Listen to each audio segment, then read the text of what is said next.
A lot of people walk around, oh man, I'm good. No, you're not. You have to accept what you're not. And people don't want to do that.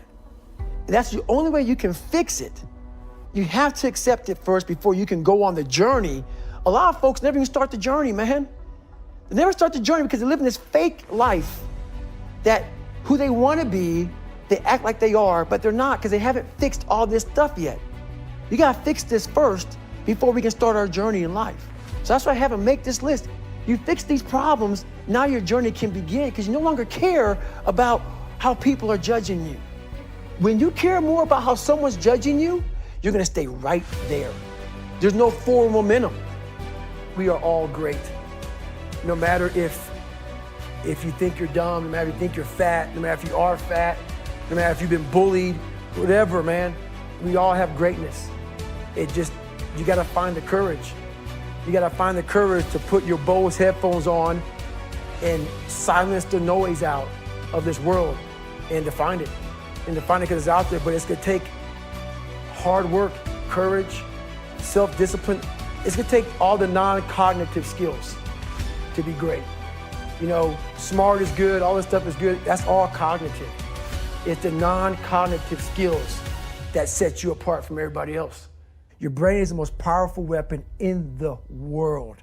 Once you put away your phones and your computers and all that we have nowadays, yeah, it's great, we're up to date, but your brain is the only thing you have when you're going through depression, when you're going through hard times, when you're going through death.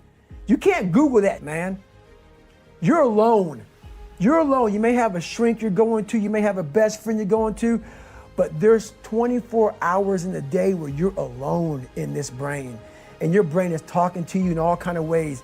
And it wants to control you and pull you in these different pockets. You got to tell your brain where you want to go and how you want to go and how you want to get there. You got to control it. If not, it's over. What's funny about failure is we're afraid to fail a lot of times because we're afraid to get those people telling us that we're not good, that we shouldn't try again. Mm-hmm. This is how I look at it. First of all, those people are going to be there. And 99.9% of those people who are in your ear after you fail haven't even tried what you're attempting to do. That's first off, but they have a voice. So that voice needs to be, we're done. You don't need to talk to me anymore. Like when I failed the pull-up record, I was going for 4,020 pull-ups. I had so many people telling me, you can't do it. And I was like, how many pull-ups have you done in your life? So that's the first thing. Look at who's talking to you negatively first. And failure is the only way to grow. The only way to grow for me. Everything I've ever succeeded in, 3 hell weeks. Everything, Ranger School, everything I've ever failed, I failed miserably so many times. But what you do with that failure is you go back, you learn from it. The amount of work I put into being who I am, I don't have enough time in the day. Like, I don't talk about it, I don't brag about it. No one even knows about it. Like 99.9% of the shit I did to get to where I'm at today was alone. Alone, out there running in cold, in heat, suffering, in pools, trying to swim, at home in a room by myself, trying to teach myself how to read and write, how to study. No one saw that. There was no video camera, there was no podcast, there was no Who's David Goggins.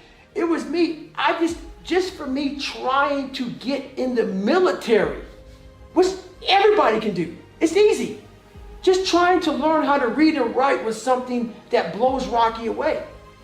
So all these different challenges that I've been through in my life, I'm proud of what I created, but I'm more proud of I created it without an audience, without a cheering squad. You know who you are when there's no motherfucker out there when you're running. And you're at mile 75, 150-mile race, and ain't nobody cheering for you. You're broken, you're defeated, it's you and you alone in your head. And I stayed that way for the better part of 30 years, trying to figure this out. And once you figure it out, you look at you, everybody say, hey, so you're all broken now. Is that how you want to be? Yep. The most important step we'll ever take in life is our next one. A lot of us get our feet stuck in concrete. We get our feet stuck in concrete because we're afraid to make enemies. We're afraid to speak what's on our mind. We're afraid of being in that group of people. And when you walk away, we're afraid of what they might say behind your back. All that fear clouds your brain, clouds your thinking. One thing in life, you're gonna always have haters. Embrace them. If you can walk on water, trust me, your haters will say you can walk on water because you can't swim. Learn one thing, shut the noise out. Embrace the fact that people don't like you. It means you're doing something right. Stay in the fight.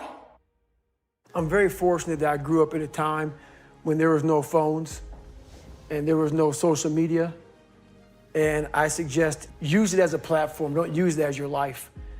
My biggest advice to give everybody in the world is, like I say, we live in an external world. Everything is you got to see it, touch it. It's external. If you can, for the rest of your life, live inside of yourself. Stop listening to people who are calling you fat, gay, transsexual. Everything that is makes no sense. All these insecure people putting their insecurities on you, you got to flush it out. You got to just be whoever the hell God or whatever the hell you believe in. If you believe in nothing but yourself, I don't care what it is. You got to take everything and throw it away. You have to believe in one thing, and that is yourself.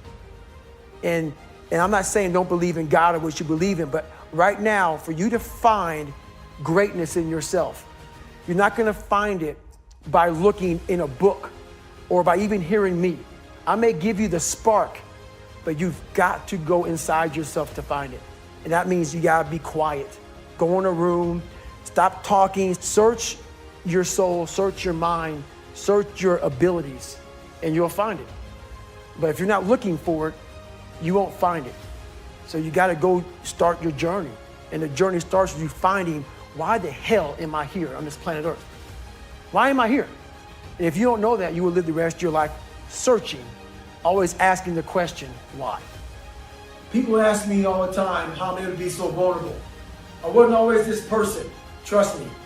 I used to be embarrassed about lies I told, family issues, marriages I was in, things I cheated on, things I quit. I was embarrassed about all that. So a lot of people had things on me, and they had power over me and could use this whenever they wanted to. And I didn't like how that felt. So I wanted to get to a spot in my life where I could put a billboard up in the town I lived in with everything I did wrong and let people drive by and see it. And I'm finally at that point. So when you get to that point, you kind of take that power back from people. But my question to you is this: are you at a point in your life where you can put a billboard up in your town and have folks drive by that? Stay hard.